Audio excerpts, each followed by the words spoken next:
Hablaré en inglés para llegar a un mayor número de público. Bien, básicamente hemos empezado ya esta sesión, que es la situación actual de la guerra en Siria. Ya desde hace 2 años, la primavera árabe se inició, los vientos de cambio han llegado a la región, se habló ya de crímenes de guerra cometidos tanto por el régimen de Assad como por la oposición. Se habla de 70.000 muertos, 70.000 fallecidos, dice Naciones Unidas. Pero hay otros organismos que hablan de 95.000 fallecidos. Es decir, que globalmente se puede decir, sin ningún ambaje, que es un drama para muchas familias, con uso de productos químicos, armas químicas, agentes extranjeros, la crisis creciente en países vecinos, falta de oposición, de unidad. Hay una necesidad de evaluar la situación nuevamente y reaccionar de acuerdo con esta evaluación. Como ha dicho Nadim Shadi, el ejercicio más importante es entender mejor qué está pasando para poder hacer frente a estas cuestiones. Entonces, vamos a ir a hablar a nuestros miembros de la mesa, Salam Kawapi y Pedro López Aguirre Bengoa, y luego tendrán ustedes la palabra para hacer comentarios, preguntas y, por favor, antes de hablar, preséntense. Brevemente, Salam Kawapi es investigador del Centro de Iniciativa para una Reforma Árabe. Las siglas son ARI, de este organismo. Se ocupa de informes sobre el mundo árabe.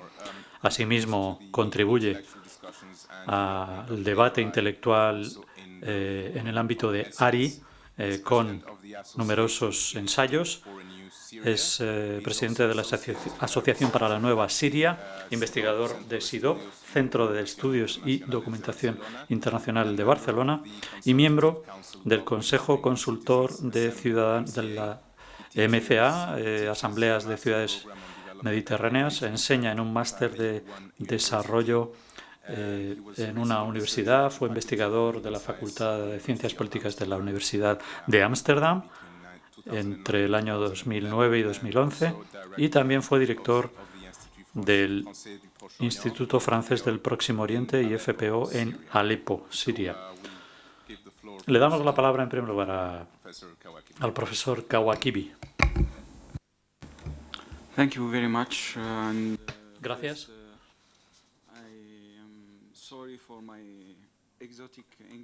En primer lugar, pido disculpas por mi inglés un poquito exótico, pero voy a intentar ser claro. Estoy encantado de estar aquí entre ustedes, invitado por la Fundación, y también estar presente aquí en la Casa Árabe, que es uno de nuestros miembros de la Iniciativa de Reforma Árabe, que es un consorcio de 16 centros árabes y extranjeros. Casa Árabe, por cierto, es uno de nuestros socios en Europa. En primer lugar, tengo que hacer una breve observación sobre la presentación que se ha hecho. El documento que habla de los conflictos en Siria,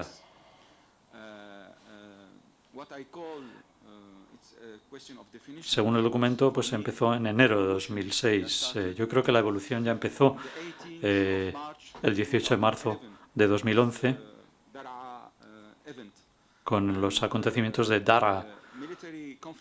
El conflicto militar empezó en Siria a finales de septiembre de 2011, propiamente dicho, 6 meses después de la revuelta pacífica. No es normal que se hable de esta fecha en nombre de la revolución.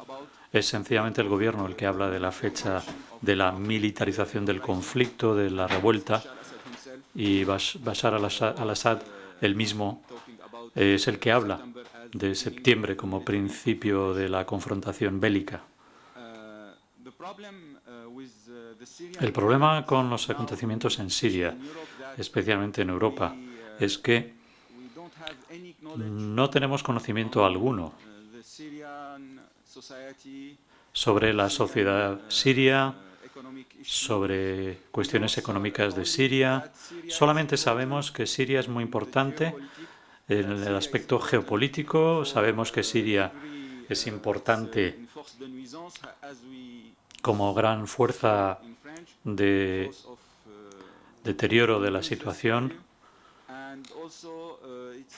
como se dice en francés, force de nuisance, como país que es vecino de Israel. Es uno de los aspectos más importantes. Desde el principio, para decir las cosas con toda claridad, todo lo que tenga que ver con Siria,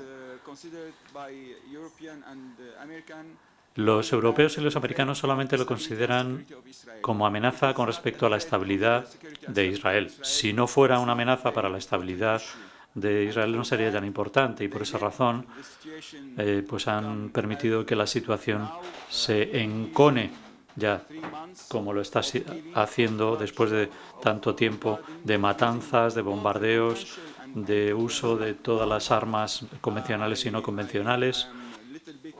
Yo la verdad es que, bueno, me hace bastante gracia cuando oigo hablar de la línea roja, de las armas químicas, que se ha cruzado la línea roja, porque es que la verdad es que los 95.000 que han muerto fueron muertos por armas convencionales y no químicas. Yo creo que la línea roja no es la vida de los sirios, sino la frontera con Siria. Cuando habla Obama de la línea roja, habla de si los sirios usan armas químicas fuera de la frontera, será una línea roja, pero que lo que ocurra dentro a nadie le importa. La impresión de los ciudadanos sirios es que a nadie le importa nada su situación. Esto explica un poco también la situación de las revueltas, de la radicalización dentro de la revolución, en el seno de la revolución.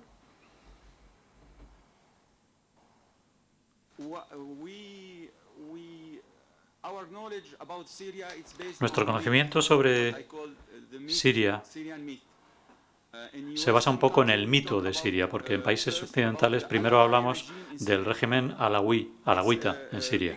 Es un error. Este es un error porque el régimen sirio nunca se ha basado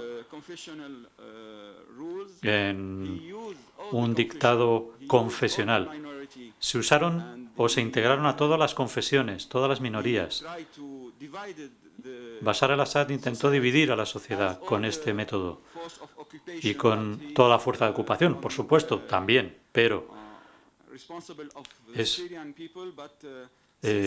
responsable desde el pueblo sirio, y desde los años 70 se ha hecho todo lo posible para dividir al pueblo sirio, para transformar la sociedad siria en sociedad comunitarizada, para que todo el mundo fuera impulsado hacia su tribu, su comunidad, su región, su minoría, su familia, sin ningún sentimiento auténtico de ciudadanía. Los alawitas, que son solo el 20% de la población, de hecho fueron discriminados por el régimen. Les impulsaron a que se involucraran en el aparato de seguridad y en el sector militar de la sociedad. Si visitamos la región alawita, es la más pobre de Siria, sin infraestructuras, sin inversiones.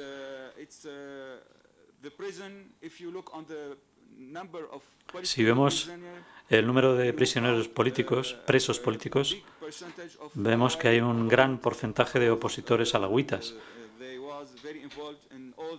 porque se involucraron muchísimo en todos los movimientos de oposición desde los años 70 ya.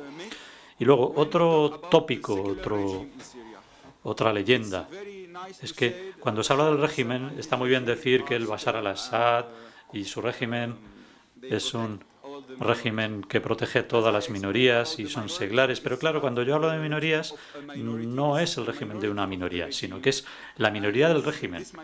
Esta minoría del régimen se compone de muchas comunidades, pero especialmente la mayoría de los sunís en Siria, que trabajan de la mano del régimen, muy estrechamente con el régimen.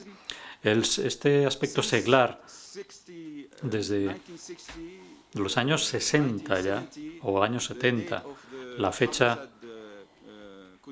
del golpe de Estado de Hafez al-Assad, el número de mezquitas construidas en Siria es superior al número de mezquitas que se construyeron desde el principio del Islam hasta los años 70. Es decir, se han construido para sustituir todos los centros culturales en Siria. Este es un movimiento muy acuciado, muy acuciante, muy importante, y se llama esta Escuela Coránica al-Assad, construidas en mezquitas. Por otra parte, toda conferencia sobre el pensamiento seglar,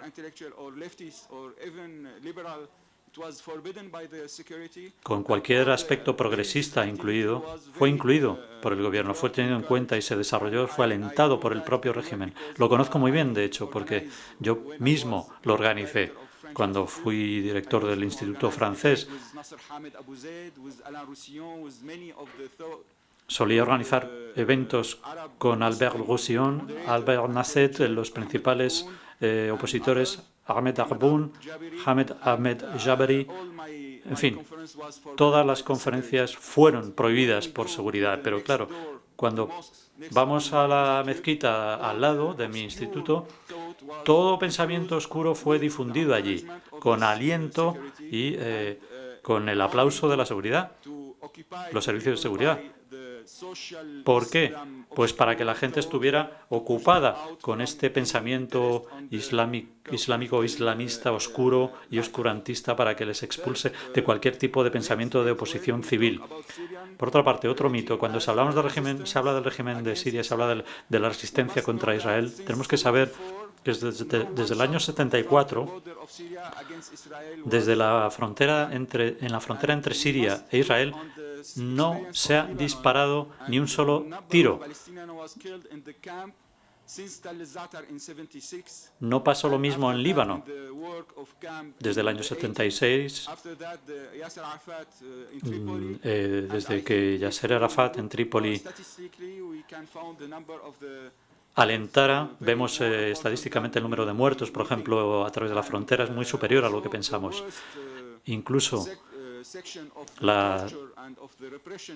el aspecto de tortura y represión se llama rama palestina, Farah Palestine.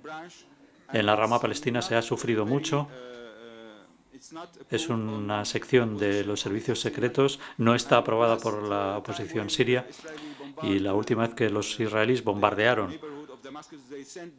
un barrio de Damasco, luego enviaron al día siguiente un mensaje a Assad diciéndole no va en contra de su régimen, va solo contra la rama armada Hezbollah. Es un mensaje muy claro, y desde el principio de los acontecimientos, Rani Mahzouf, familiar de Bashar al-Assad, dijo: la estabilidad de Israel depende de la estabilidad de nuestro régimen. Era un mensaje muy claro también que mandó el régimen de Hafez al-Assad. Otra cuestión, el socialismo. Otro mito. El régimen socialista, desde los años 70, el régimen empezó lo que yo llamo una liberalización anárquica. Una liberalización anárquica y caótica, con todo tipo de connivencia con empresarios, con gran cantidad de corrupción, un capitalismo basado en el Estado bajo Hafez al-Assad, y bueno, ahora se ha convertido al-Assad en un Estado, en un régimen amigo del capitalismo. El 60% del sector privado en Siria está en manos de primos de Hafez al-Assad, todas las industrias, construcción, teléfonos móviles, telefonía, telecomunicaciones, todos en manos de la familia. Y es una de las razones por las que hubo revueltas, porque había grandes niveles de corrupción, entrega a manos de familiares del sector privado.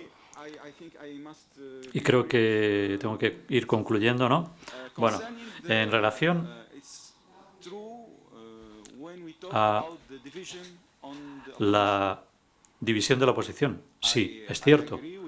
Estoy de acuerdo con toda la crítica contra la oposición. Es cierto que están divididos. No pueden encontrar una plataforma común. Ahora bien, conociendo la sociedad árabe que vive bajo una dictadura desde como mínimo 5 décadas, sabemos que en estas sociedades o en esta sociedad, en ausencia total de espacio de libre expresión, medios de comunicación libres, prensa libre, ¿cómo podemos esperar que esta gente de la noche a la mañana se conviertan en expertos en cuestiones políticas? ¿Cómo pueden gestionar negociaciones? ¿Cómo pueden tener una visión única?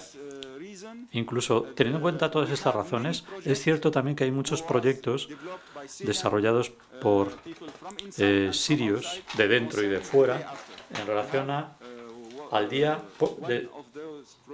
después. Hay un proyecto que se llama El día después para Siria, para una nueva Siria. Bueno, pues ahí hay 130 páginas de visión de cara al futuro sobre todas las cuestiones, por ejemplo, cuestiones económicas, sociales, culturales, de reforma de la seguridad, transición hacia la justicia, en fin, todo está ahí. Cómo gestionar una comisión constitucional para que se hable del futuro, de la futura constitución, todo está ahí. Hay incluso diferencias entre los antecedentes ideológicos de la oposición. Algunos son liberales, otros son de izquierdas, otros de derechas, en fin, de todo tipo. Los medios hablan de que es caótico, pero sí es cierto también que consiguen trabajar conjuntamente. Consiguieron firmar la Carta del Cairo, fue firmado por todos, por los liberales, por los comunistas, izquierdistas, de derechas, islamistas, todos firmaron la Declaración del Cairo. Y se habla de la identidad del Estado, se habla de un Estado sirio para todos los ciudadanos sirios. Se habla, por supuesto,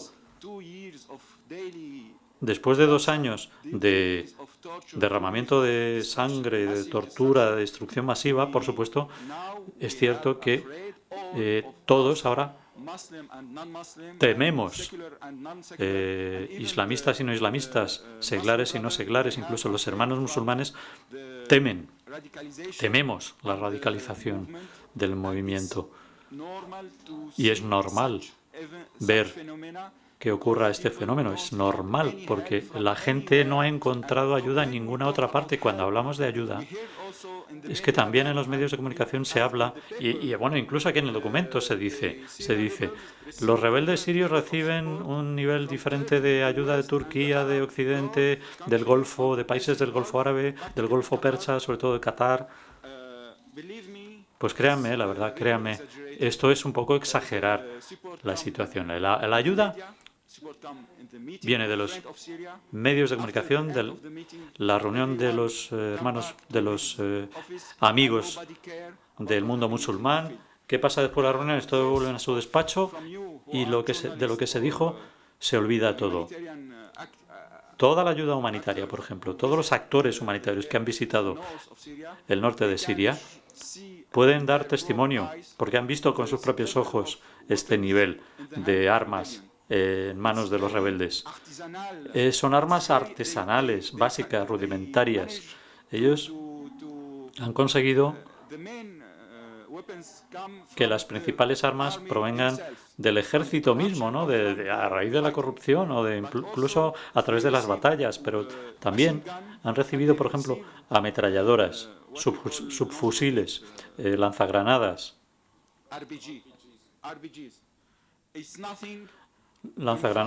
Bueno, todo esto, nada en contra de los T-72, en contra de qué puedan hacer contra los carros de combate. No es nada, es una nimiedad en comparación con los Sukhoi y los MiG-23. Únicamente el movimiento radical, lo que llamamos Jebhet Nusra, tiene suficientes armas, dinero suficiente, no solamente para disponer de un buen nivel o una buena calidad de vida. Bueno, no calidad de vida propiamente dicha, sino, por ejemplo, recursos, sino además pueden distribuir en las zonas donde dominan. Por cada 1000 luchadores de los rebeldes hay 100 subfusiles, pero por cada 1000 luchadores de Jebhet Isra hay 1000 subfusiles. Claro, acabemos con el nivel de hipocresía porque el nivel de armas que reciben los rebeldes es ínfimo en comparación con Jebhet Nusra. Tenemos que preguntar a nuestros amigos occidentales por qué esto es así, porque las armas no vienen, no llueven del cielo, sino que vienen de las fronteras, pasan por la frontera. Cuando pasan de la frontera, ¿de qué hablamos? Hablamos de Turquía. Turquía, por supuesto, no puede gestionar esta cuestión sin que se le dé la luz verde por parte de sus aliados en la OTAN. Pero bueno, de cara al futuro, seamos un poquito más optimistas y pensemos que va a haber un futuro. Pues bien, yo creo que los sirios son capaces de gestionar su futuro.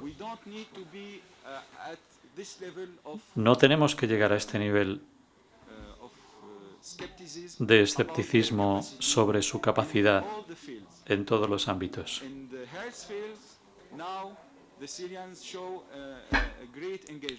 Los sirios están mostrando un gran compromiso. En el campo económico están desarrollando muchos proyectos.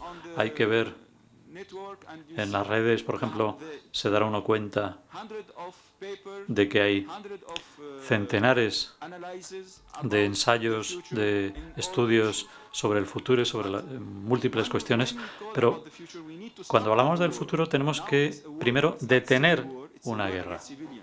No es una guerra civil, es una guerra contra los civiles. Esto hay que acabarlo, hay que poner punto final a esta guerra. Y para acabar la guerra necesitamos una cuestión política. Estoy de acuerdo con todos ustedes sobre las negociaciones, sobre el diálogo, sobre cuestiones políticas. Ahora bien, no tiene sentido alguno que intentemos hablar de este tema solo con buenos sentimientos y con buenas palabras, porque para Ginebra II el régimen ha propuesto una delegación de fantoches, de hombres de paja. Estas personas que van a representar al régimen en Ginebra es que ni siquiera tienen autoridad para pedirle al conductor del coche, al chofer, que cambien la rueda. No tienen ni idea. Son personas que no han tenido ni un ápice de poder en Siria, no han tenido ni un ápice de autoridad. Están simplemente intentando ganar tiempo. Porque, en definitiva, al régimen sirio le ha ayudado Siria y Rusia. Ahora se dice que han recibido algunos cazabombarderos para luchar en Siria. Y ahora, bueno, es campo abierto para una guerra fría internacional, Siria. Entonces, ¿quién sufre? Los ciudadanos sirios. Está pagando un precio muy alto por la indiferencia, por las políticas inmaduras de Occidente. Sobre todo, y lo digo porque yo soy también ciudadano francés, sobre todo por parte de la diplomacia francesa, porque día tras día tras día hay buenas palabras, declaraciones altisonantes, pero luego tenemos actuaciones en sentido contrario. No entendemos qué quiere Francia. Yo creo que ellos mismos no saben lo que quieren. Francia no sabe lo que quiere. Los norteamericanos gestionan sus relaciones con Rusia a espaldas de las víctimas sirias. Para entender un poquito mejor qué está pasando por la cabeza de los rusos y de los sirios, primero la situación con Irán. Las relaciones entre Irán y Rusia no es un matrimonio que se ha hecho por voluntad propia, sino ha sido un matrimonio obligado, basado en intereses, basado no en ideología, sino en la dependencia chií. Si saben algo de teología, la diferencia entre chiíes y alawitas es enorme. Los chiíes prefieren gestionar sus relaciones con alawitas más que con sunís, porque los consideran traidores y no es la misma religión. Luego los rusos, otro mito en relación con los medios de comunicación occidentales, y es que no tienen una base militar en Siria. Tienen instalaciones en Tartus, en el puerto de Tartus, pero no tienen ninguna base militar. La negociación rusa con la cuestión siria. Hay muchos otros intereses en Siria por parte de los rusos. Saben que el régimen de Assad se acaba, pero ellos saben que van a pagar un precio muy alto por ello. Han hablado con la oposición, de hecho, han negociado una solución, track 2, y si dicen, si no hay un equilibrio de fuerzas, no vengan aquí, no nos pidan que negociemos con ustedes. El día que ustedes gestionen su capacidad de disponer de equilibrio de poderes, entonces hablaremos. Pero de momento creemos que los países occidentales tienen que pagar lo que les pedimos. Hay cuestiones relativas a la energía, tenemos la cuestión del centro de Asia, tenemos Georgia, muchas otras cuestiones diferentes a Siria, pero Siria está pagando el precio de todos los demás países. Está pagando el precio de la experiencia de Libia, de la derrota en Irak, de la derrota en Afganistán. Y yo creo que las negociaciones serían una buena solución, pero tienen que ir de la mano de equilibrio de fuerzas.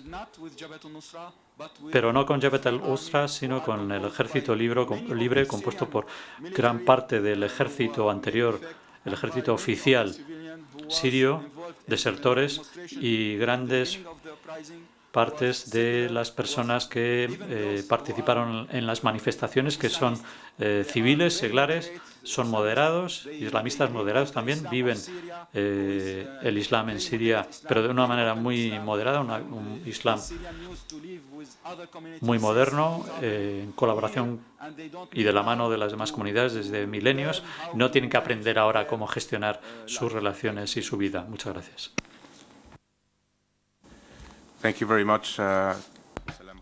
Muchas gracias, Salam Kawakibi, por destruir los mitos y ofrecernos elementos para seguir debatiendo hoy aquí. Les voy a presentar al embajador Pedro López Aguirre Bengoa. Ha estado presente en varias misiones diplomáticas en países árabes y musulmanes, en la cuenca del Mediterráneo fundamentalmente. También ha sido embajador ante la Santa Sede en Grecia, y también fue el embajador de Israel. También ha participado en el proceso de Madrid para reactivar las conversaciones de paz y en las conversaciones de Barcelona que han allanado el camino para la situación que tenemos hoy. Embajador. Well, thank you very much. Muchas gracias por la presentación y muchas gracias por todos sus comentarios. Creo que han sido muy útiles para mí porque conozco los aspectos externos de Siria, pero mucho menos conozco los internos. En los últimos 10 años no he estado en Damasco. Es verdad que estuve una noche entera negociando un párrafo de un acuerdo conjunto sobre el proceso de paz en Oriente Medio, en Damasco, con otros 2 países árabes. Estuvimos negociando con Bagdad y con Argelia. Por lo tanto, yo considero que estas personas han mantenido la resistencia palestina con posiciones realmente muy duras. Voy a analizar el tema desde una perspectiva exterior. Es la única óptica que puedo tener en este momento, dada mi situación. Y desde fuera, ayer por la tarde, noche, sin mucho éxito, he de decir, dije que tengo la sensación de que, una vez más, la comunidad internacional no ha estado a la altura en este tema. En los países occidentales en general, así como también en Rusia o en todas partes, se ocupa de sus propios intereses.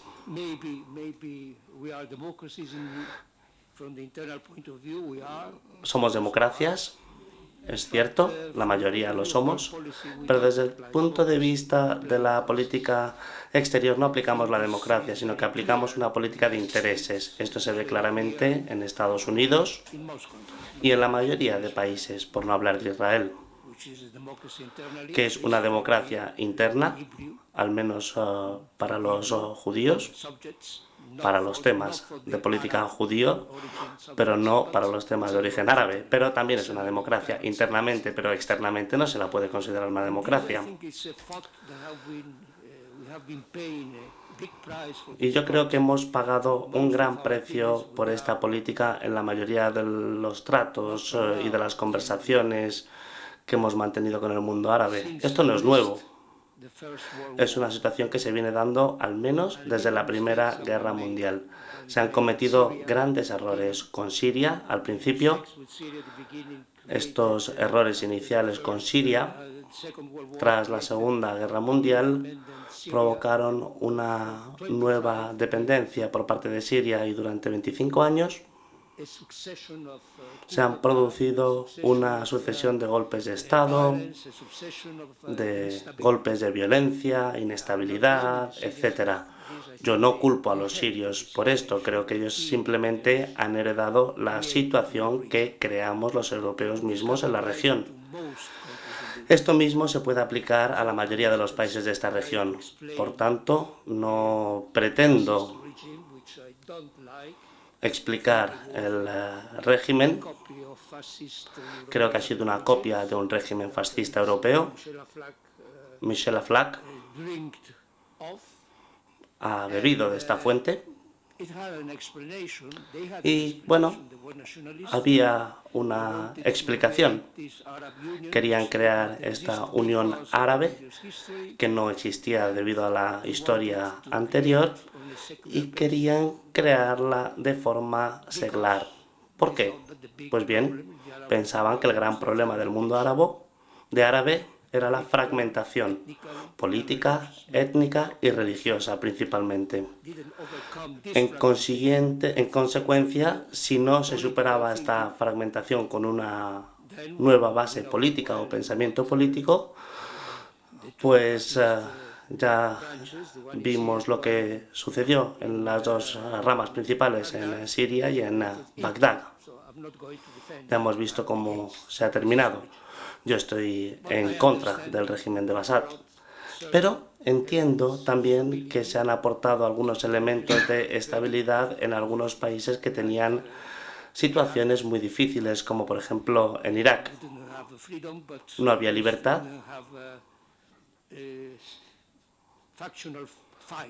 pero al menos no había luchas entre facciones.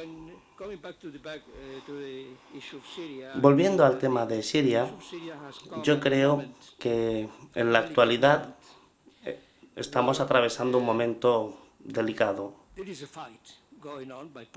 Hay una lucha en Oriente Medio muy clara. Tenemos a Irán, Hezbollah y el régimen de Damasco que se encuentra en medio. Quizá ahora menos, pero antes más, con Hamas en el sur. Y se trata un poco de ocupar esta región central de Oriente Medio de forma ideológica, política y luchar contra Israel y por ende contra Estados Unidos, que son los malos de la película en esta región. Después tenemos a Israel, que intenta aprovechar cualquier oportunidad, tal y como dijo Shamir una vez, seguir negociando hasta el infinito con los palestinos sin querer realmente una solución con ellos. Y al mismo tiempo, los israelíes, ejerciendo presión económica, quieren que el resto de los países de árabe se acomoden a las exigencias de Israel, gracias al apoyo de Estados Unidos. Esta es su política. Recuerdo el discurso de Condoleezza Rice en El Cairo, Y también recuerdo el discurso de Obama. ¿Qué hemos conseguido desde entonces en Oriente Medio de Estados Unidos? ¿Qué hemos conseguido? En realidad, ¿hemos conseguido algo nuevo con los palestinos? La propuesta es, os doy dinero y renunciáis a territorio. Vamos a buscar una solución sin ningún tipo de condiciones previas a la negociación. Pero bueno, volviendo al tema de Siria, que es el que nos ocupa hoy. En Siria, mi impresión es que si hubiéramos aprendido de las cuestiones que se han dado en Oriente Medio en los últimos años, Afganistán, Irak, si hubiéramos aprendido las lecciones, teníamos que haber dicho, Siria es un tema interno. En el ámbito de la primavera árabe, habríamos apoyado esta necesidad de democracia, de un nuevo régimen, una nueva oportunidad, un nuevo reto que desea la mayor parte del mundo árabe. Algunos de forma adecuada y otros de forma inapropiada. Y por una vez, tenemos que dar a los sirios la oportunidad de solucionar sus propios asuntos con ayuda exterior, que es necesaria, pero sin una intervención propiamente dicha del exterior.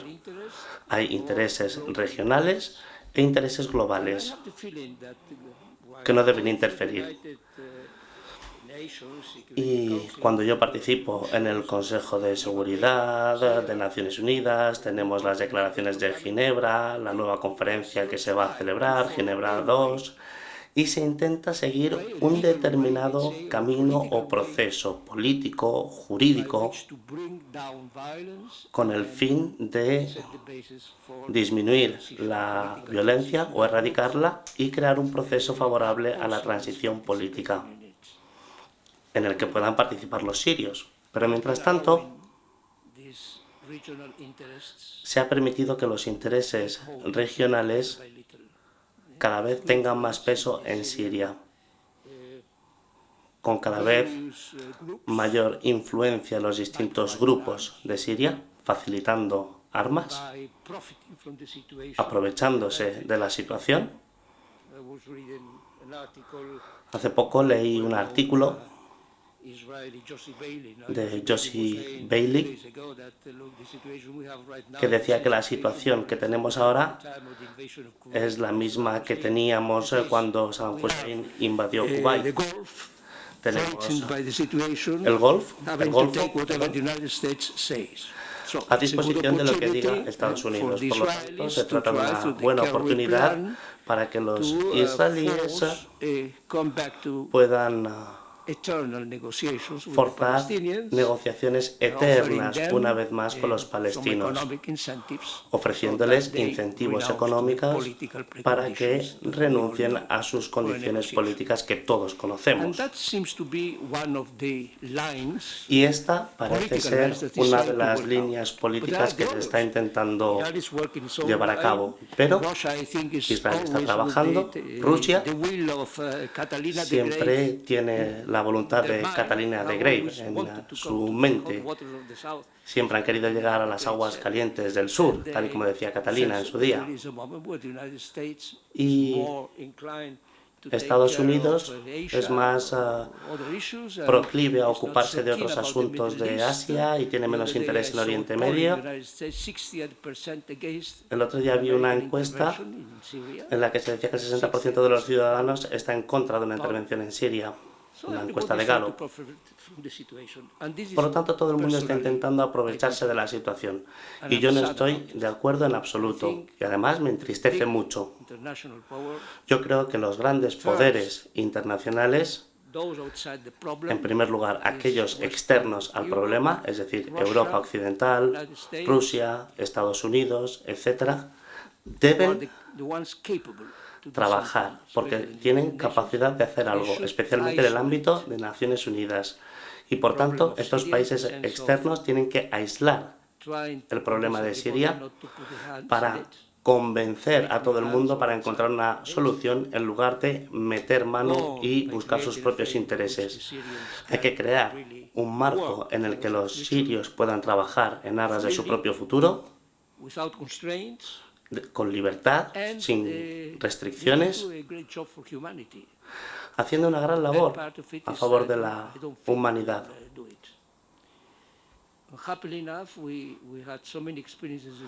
Por suerte, hemos tenido muchas experiencias en Oriente Medio y hay muchas cosas que yo ya no me creo. Tengo que tocar las cosas con las manos. Si no toco la paz, no creo en la paz. No creo que sean capaces de lograrla. Pero yo espero que personas como nosotros, que intentamos debatir las cuestiones de forma civilizada, es una tragedia para usted, por ejemplo, para nosotros también. Yo creo que personas como nosotros, al menos, podremos hacer que se escuchen nuestras voces, porque nosotros queremos darle una oportunidad a la paz y no jugar con la paz en aras de intereses propios. Muchas gracias. Lo siento.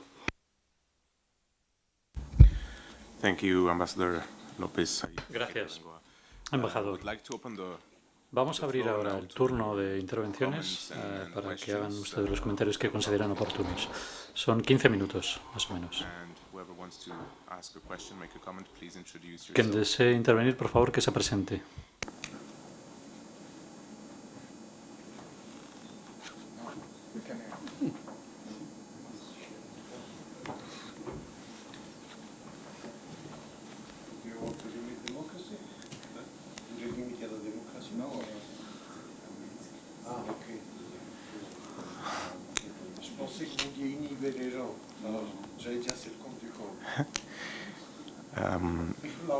Yes, please, Ambassador, please. Embajador, adelante.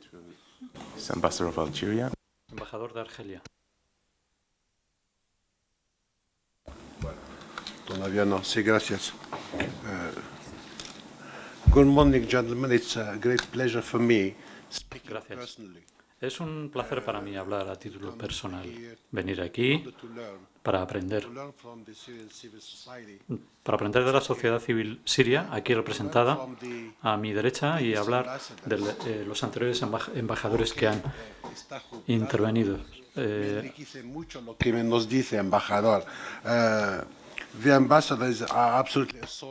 Los embajadores son, desde luego, una fuente de información muy útil y motivo de evaluación para mí, materia de evaluación. Por eso quiero compartir con ustedes algunas de las manifestaciones que se han hecho aquí, por ejemplo, sobre la democracia y sobre Estados Unidos, la posición de Occidente, del mundo árabe, de cara a la democracia. Quiero recordar, sencillamente,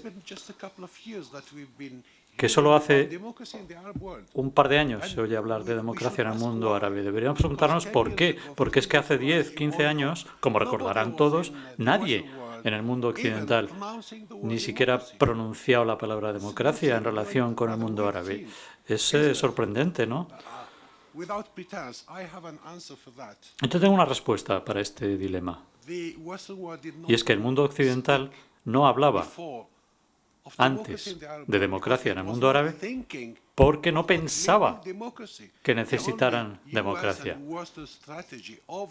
La estrategia de Estados Unidos y Occidente con respecto al mundo árabe en los últimos años ha sido sencillamente congelar la situación geopolítica, habida cuenta del conflicto árabo-israelí y habida cuenta de cuestiones de seguridad para países occidentales y Estados Unidos, se decidió congelarnos.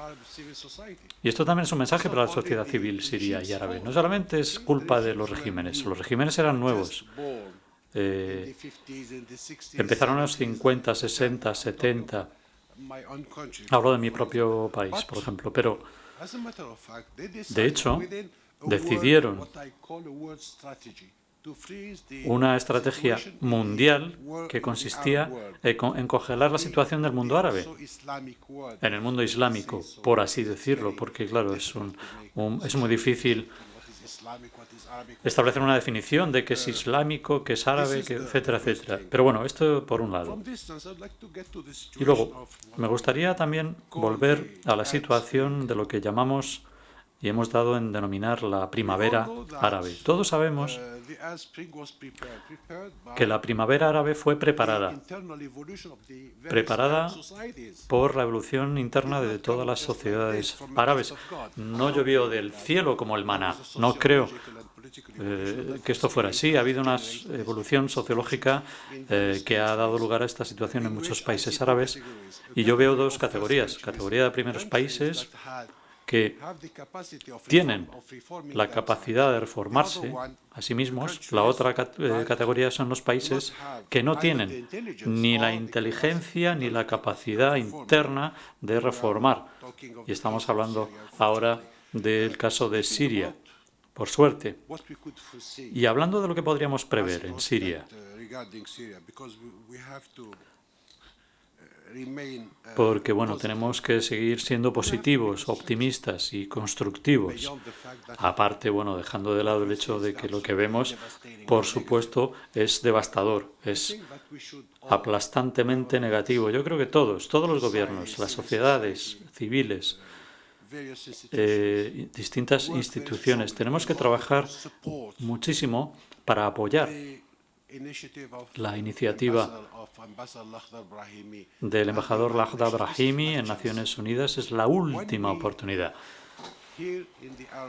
Cuando en el mundo árabe, en el mundo occidental, oímos hablar de que si no obtenemos una solución, la militarización de la situación va a significar el fin del Estado sirio.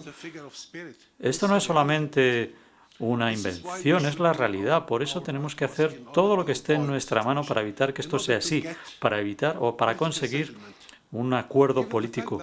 Habida cuenta de que cualquier acuerdo político no es generalmente lo ideal que se nos pueda ocurrir en una situación, pues es, como todos sabemos, un toma y daca.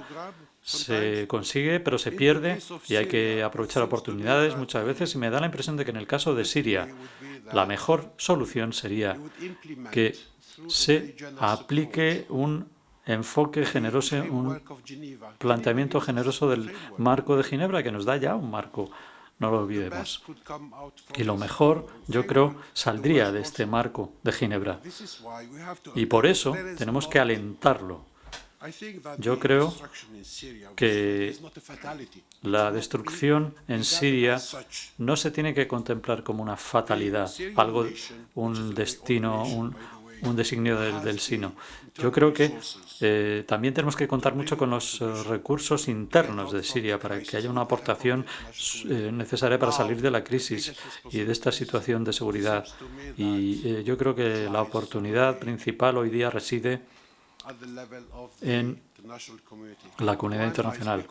Cuando hablo de comunidad internacional, me refiero estrictamente a Estados Unidos de América y Rusia, claro, porque Rusia, nos guste o no, y yo odio que sea así, tiene responsabilidades muy importantes. Gracias a todos por las contribuciones y gracias de verdad.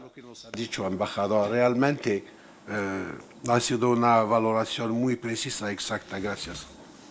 Thank you. Thank you. That was His Excellency, the Ambassador of Algeria. Este era Su Excelencia, embajador de Argelia. Adelante.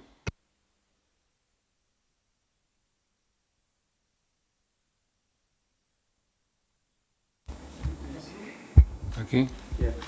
Hello, good morning. Allow me to speak in English, if you don't mind. Buenos días, permítame hablar en inglés.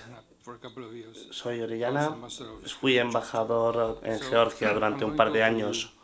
Voy a facilitarles un marco general, una introducción muy fría respecto a la política rusa. No soy embajador en Rusia actualmente, pero me gustaría darles una perspectiva del norte. Vamos a ver. Yo sé que aquí hay muchos especialistas, como mi amigo Enrico y el embajador Ansoain también. Lo primero que me gustaría decirles es que Rusia es un país muy grande, pero también es frágil. Cuando uno no ha estado en Rusia, piensa que es un país enorme, muy sólido, pero luego tenemos, por ejemplo, muy poca costa y, por ejemplo, el agua caliente. Cada parte cuenta, cada centímetro de agua caliente cuenta. Y, por ejemplo, quienes ocupan esta parte de la costa no la van a dejar nunca. No es un sueño, es fundamental, es vital para ellos.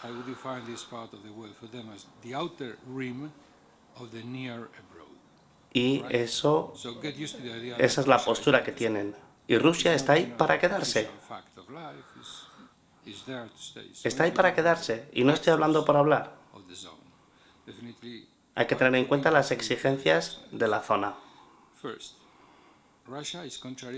Rusia está en contra del principio de intervención en los asuntos internos de los demás países y siempre va a defender este principio y va a proporcionar armas a Siria. Seguirá haciéndolo. En segundo lugar, tiene mucho miedo del terrorismo. Si los rebeldes terminan ganando, entonces la situación va a ser muy grave. Rusia, en el Cáucaso, independientemente de lo que parezca, no es muy fuerte. Tiene un organismo político en Armenia que está a su favor. Israel proporciona armas a Azerbaiyán. Y en el caso de Georgia es un tema muy delicado porque yo soy diplomático y estoy en activo. Pero he estado en un seminario en la universidad organizado por la Fundación Jamestown. Y lo último que quieren es que los rebeldes ganen en Siria y terminen en el Cáucaso. Para aquellos de ustedes que no lo sepan, en el Cáucaso hay una guerra que se está librando día tras día. Y por último, tenemos el tema de la protección de los cristianos. Siria es probable que sea uno de los últimos lugares donde se está dando esta situación.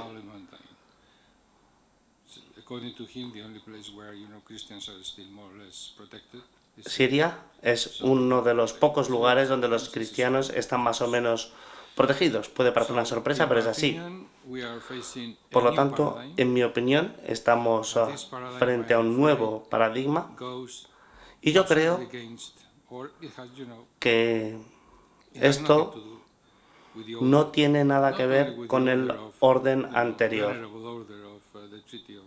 No me refiero al Tratado de Versalles, sino también al del 49, al del 56, etc. Se trata de un tema completamente distinto. Se ha abierto toda una pesadilla para Occidente. Recordamos Bush e Irak. Hubo un documento político en aquellos tiempos en el que se afirmó que un Irak hostil era lo peor para Occidente. Hay que añadir el Líbano y Siria ahora.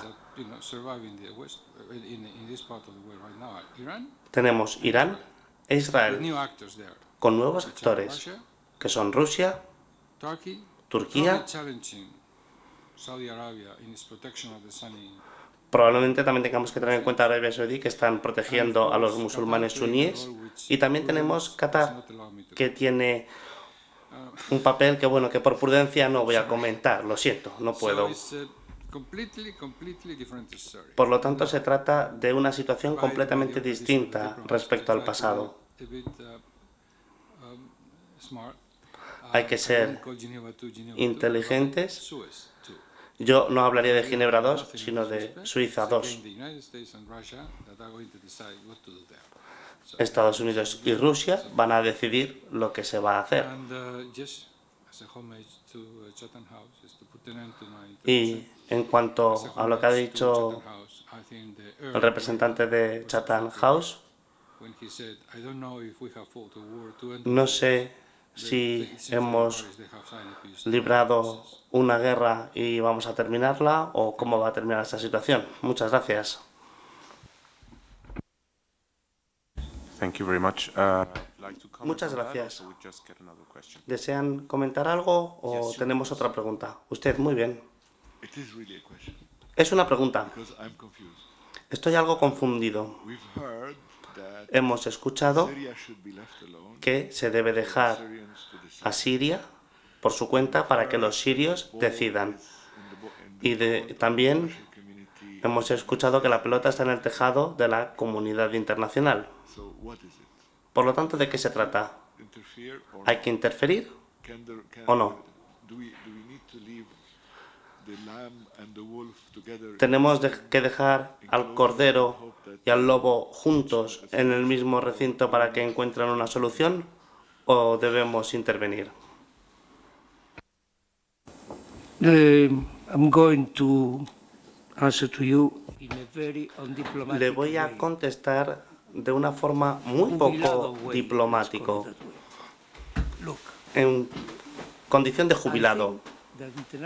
Yo creo que la comunidad internacional, especialmente Estados Unidos y Rusia, deben intervenir, pero deben hacerlo de forma adecuada y no deben provocar una escalada de violencia en Siria, permitiendo que entren nuevos elementos de lucha y que se creen nuevos problemas que no tienen nada que ver con la situación interna actual de Siria, sino que deben aislar el problema de forma adecuada y, por ejemplo, deben decirle a Israel: no muevan las aguas, o decir a Arabia Saudí: no permitan que Al-Qaeda luche, y decirle a Turquía: calma, calma, ocúpense de sus cosas. Eso es lo que pretendía decir al afirmar que hay que intervenir, pero de forma adecuada. Y mi opinión y mi impresión, quizá me equivoque, y me encantaría equivocarme, la verdad, mi opinión es que los grandes actores internacionales no están a la altura. Están actuando en función de sus propios intereses, a veces intereses mezquinos, a veces intereses muy importantes de ámbito nacional. En Estados Unidos siguen su política de Oriente Medio e Israel. Cuando Obama fue a Israel hace un par de meses, lo dijo muy claro. Lo único que dijo es lo siguiente: apoyamos a Israel hasta la médula. ¿Qué dijo del proceso de paz? Nada, absolutamente nada. Esta es la realidad. Después se intenta suavizar la situación, pero esa es la realidad. Y si no realizan un esfuerzo para avanzar según el marco de Ginebra, y si mientras no se ocupan de que disminuya la escalada de violencia, deben de dejar de enviar armas a la región.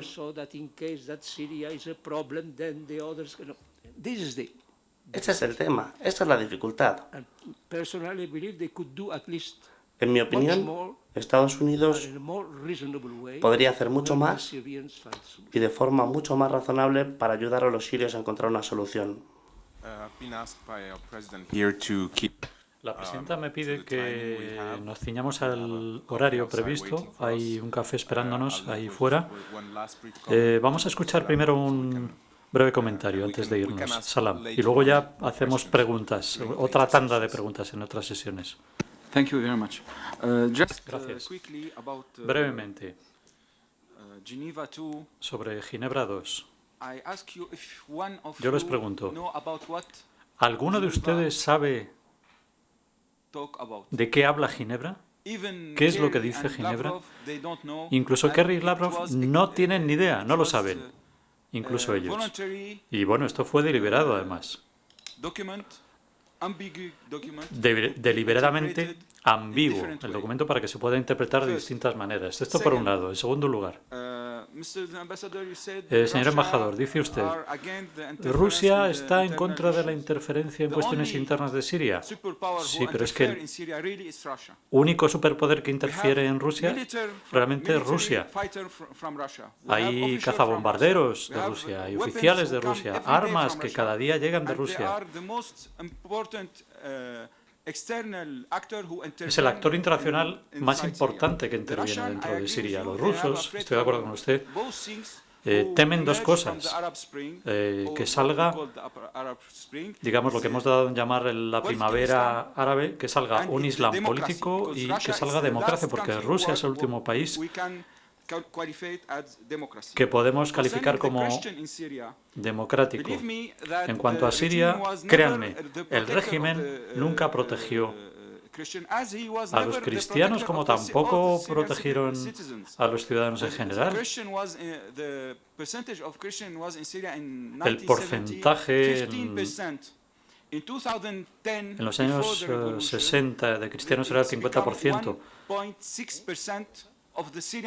En la actualidad es 1,6% de la población. Los cristianos en Siria se fueron bajo el régimen de Assad, que en teoría les protegía.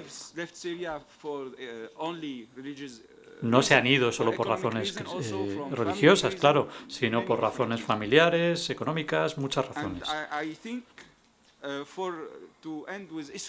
Y concluyendo con el tema de Israel, si vemos el debate interno en Israel, nos damos cuenta de que la mayoría de las decisiones que se adoptan en Israel lo que quieren es mantener en su sitio a Assad.